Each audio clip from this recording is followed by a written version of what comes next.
Hi అందరికీ నమస్తే. ఈరోజు 'బ్రహ్మముడి' సీరియల్‌లో ఏం జరిగిందో తెలుసుకునే ముందు ప్లీజ్ సబ్స్క్రైబ్ మై ఛానల్. ఇక సీరియల్‌లోకి వెళ్తే రాజు మినిస్టర్ గారిని ఫాలో అవుతూ డాక్టర్ ఉన్న ప్లేస్‌ని చేరుకుంటాడు. ఇదంతా మినిస్టర్ గారు గమనించరు. మినిస్టర్ గారు లోపలికి వెళ్లి డాక్టర్ గారు ఉన్నారో లేదో తెలుసుకొని రౌడీలను హెచ్చరిస్తాడు. ఎవరు వచ్చినా జాగ్రత్తగా ఉండండి. ఈ డాక్టర్‌ని జాగ్రత్తగా కాపాడుకురండి అని చెప్పి హెచ్చరిస్తూ ఉంటాడు. అంతలో రాజు మినిస్టర్ గారికి ఫోన్ చేసి, డాక్టర్ గారిని వెతకటం నేను మానేశాను. నా డెసిషన్ మార్చుకున్నాను. నర్సు నీలవేణిని పట్టుకుంటే నిజమంతా నీ భార్యకి ఆ నీలవేణినే చెప్తుంది కదా! తన్నే వెతికి పట్టుకుంటాను. తన దగ్గరికే వెళ్తున్నాను అని చెప్పి పెట్టేస్తాడు. వెంటనే మినిస్టర్ గారు అక్కడి నుండి నీలవేణి నర్స్ దగ్గరికి బయలుదేరతాడు. మినిస్టర్ గారు నర్స్ దగ్గరికి బయలుదేరి వెళ్ళిపోగానే ఆ రాజు వెళ్ళి అక్కడ రౌడీలను కొట్టి డాక్టర్ గారిని తీసుకొని హాస్పిటల్‌కి వెళ్తాడు. ఇంతలో మినిస్టర్ నర్స్ దగ్గరికి వెళ్లి తనని భయపెడతాడు. 10,00,000 డబ్బులు తీసుకొని నన్ను మోసం చేస్తావా? అని చెప్పి అడుగుతాడు. అందుకు నర్సు, నాకు మీ గురించి తెలియదా సార్? నేను నిజం ఒప్పుకున్నానంతే. అంతేకానీ నేను సాక్ష్యం ఇవ్వలేదు అని చెప్పి నచ్చజెప్తుంది. కాళ్ళావేళా పడ్డాను సార్ అని కూడా చెప్తుంది.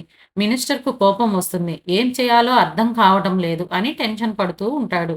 అంతలో మళ్ళా రాజ్ ఫోన్ చేస్తాడు మినిస్టర్‌కి. ఏంటి టెన్షన్ పడుతున్నారా సార్? అనగానే మినిస్టర్ గారు, ఎక్కడ నా భార్య? నిన్ను వదలను అని చెప్పి మాట్లాడతాడు సీరియస్‌గా. ఈ తప్పు ఎక్కడ మొదలయిందో అక్కడే ఉన్నాం సార్ అని చెప్పి ఫోన్ పెట్టేస్తాడు.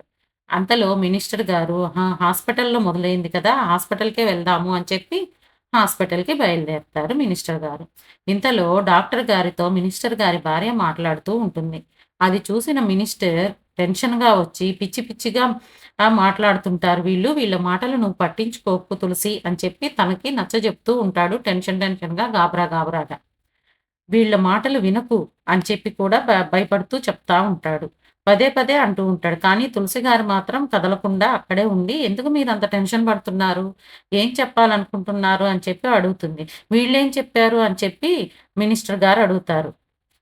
సర్లేండి నేను డాక్టర్ గారి దగ్గరికి వెళ్లి వస్తాను అని చెప్పి వెళ్తుంది తులసి గారు. తులసి గారు పక్కకి పోగానే మినిస్టర్ గారు, "ఆ కావ్య మీకిచ్చిన గడువులోపు నా బిడ్డను నా చేతిలో పెట్టాలి" అంటుంది. తరువాత రాజు, కావ్య లేడీ డాక్టర్‌ని కలిసి పాప సిట్యుయేషన్ గురించి, తన ఆపరేషన్ గురించి మాట్లాడడానికి వెళ్తారు. ఇంతలో ఇంటి దగ్గర అప్పు, కళ్యాణ్‌లు స్వీట్లు పంచుతూ ఉంటారు. ఎందుకు అనగానే డెలివరీ డేట్ ఇచ్చారు అని చెప్పి చెప్తారు.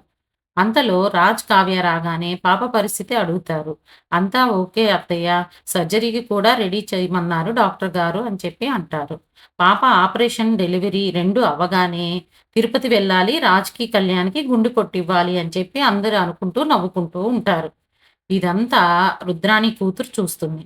చూసి తను ఓర్వలేక వెళ్లి రుద్రాణికి ఫోన్ చేస్తుంది. ఇక అంతటితోటి ఈరోజు ఎపిసోడ్ అయిపోతుంది. రేపటి ఎపిసోడ్‌లో మినిస్టర్ గారు రాజుతో, "నేను బిడ్డను ఇవ్వను. నా భార్యకి నిజం చెప్పలేను" అని చెప్పి అంటాడు. అంతలో రాజు, "తప్పదు. మీరు చెప్పాల్సిందే. రేపటితోటే మీకు లాస్ట్" అని చెప్పి రాజు హెచ్చరిస్తాడు. అంతలో మినిస్టర్ గారు రుద్రాణితో మాట్లాడతాడనమాట. రుద్రాణితో మాట్లాడుతూ ఉంటే రుద్రాణి ధాన్యలక్ష్మికి పుల్లేస్తుంది. అది ఏంటి అనేది రేపు చూద్దాము. చూసిన వాళ్ళంతా please subscribe my channel. Thank you all of you.